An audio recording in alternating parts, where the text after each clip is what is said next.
আসসালামু আলাইকুম বন্ধুরা, একটি গুরুত্বপূর্ণ মাসআলা যা অনেকেই লজ্জা শরমের কারণে বলে না, আবার অনেকেই লজ্জা শরমের কারণে এগুলো জিজ্ঞাসাও করে না। তো এরকম একটি মাসআলা নিয়ে আপনাদের সামনে উপস্থিত হইলাম। সেটি হচ্ছে যে কয়টি কারণে গোসল ফরজ হয়। কথা বুঝতে পারছেন? কয়টি কারণে গোসল ফরজ হয়। আমরা হয়তো অনেকেই জানি না বিষয়টা, আবার অনেকেই জানি। তো আজকের এই ভিডিওতে আপনারা জেনে নেবেন 4টি কারণে গোসল ফরজ হয়ে থাকে। কথা বুঝতে পারছেন? 4টি কারণে গোসল ফরজ হয়ে থাকে। 1 নাম্বার হচ্ছে যে কামভাবের সহিত, উত্তেজনার সহিত যদি নারী পুরুষের যদি বীর্য বের হয়, গাঢ় বীর্য বের হয়, তাহলে কিন্তু গোসল ফরজ হয়ে যাবে। অবশ্যই যদি তরল পিচ্ছিল যে পদার্থ আছে সেটা যদি বের হয়, তাহলে কিন্তু আবার গোসল ফরজ হবে না, শুধু ওযু ওয়াজিব হবে। 2 নম্বর কারণ হচ্ছে স্বামী স্ত্রীর মিলন। স্বামী স্ত্রী যখন মিলন করবে তখন কিন্তু গোসল ফরজ হয়ে যাবে।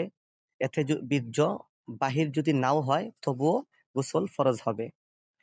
3 নাম্বার হচ্ছে হায়েজ, অর্থাৎ প্রত্যেক মহিলাদের যে মাসিক যে ঋতুস্রাব আছে, মাসিক যে ঋতুস্রাব, সেটা থেকে মুক্ত হওয়ার পর এটা প্রত্যেকের মানে এটা ভিন্ন ভিন্ন ভাবে আছে। কেউ 5 দিন 7 দিন, এটা নির্ধারিত আছে সর্বনিম্ন 3 দিন, সর্বোচ্চ 10 দিন। তো এর ভিতরে যার যে আদত আছে, অভ্যাস আছে, সেই আদত অনুযায়ী সেটি চলে যাওয়ার পরে তখন গোসল ফরজ হবে। আর 4 নাম্বার হইছে নিফাস, অর্থাৎ কোনো মহিলার যদি সন্তান হয়, সন্তান জন্ম দেওয়ার পরে 40 দিন পরে গোসল ফরজ হবে। কথা বুঝতে পারছেন?